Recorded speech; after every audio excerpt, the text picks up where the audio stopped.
নমস্কার বন্ধুরা, আশা করি আপনারা সবাই ভালো আছেন। আজকে আমি বানাতে চলেছি চিংড়ি মাছ দিয়ে চাল কুমড়োর পাতা বাটা। এখানে আমার কিছুটা চাল কুমড়োর পাতা আছে, কচি পাতা আমি সেদ্ধ বসিয়ে দিয়েছি। কিছুটা লবণ দিয়ে দিচ্ছি ওপর দিয়ে, ঢাকাতে দিলাম।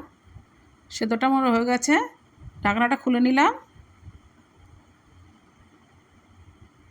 পাতাটা আমি তুলে নেব। কালো জিরে, শুকনো কড়াই, রসুন,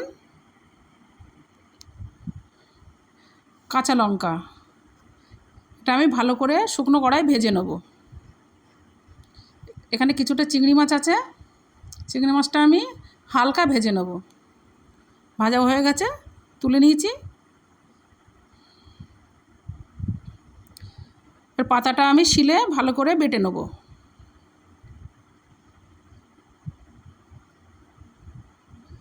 চিংড়ি মাছ, রসুন, লঙ্কাটা আমি চাল কুমড়োর পাতার সঙ্গে ভালো করে বেটে নেব।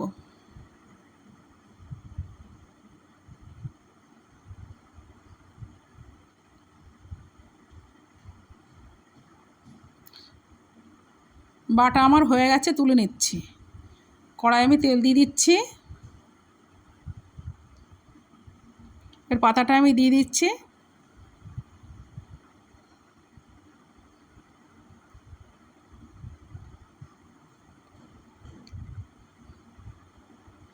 গ্যাসটা লো দিয়ে আস্তে আস্তে পাতাটা ভাজতে হবে।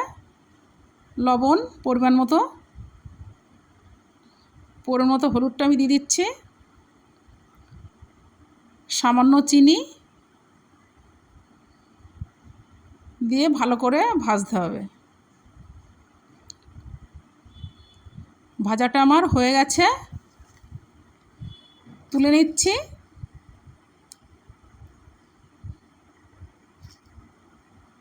রেডি হয়ে গেছে আমার চিংড়ি মাছ দিয়ে চাল কুমড়োর পাতা বাটা।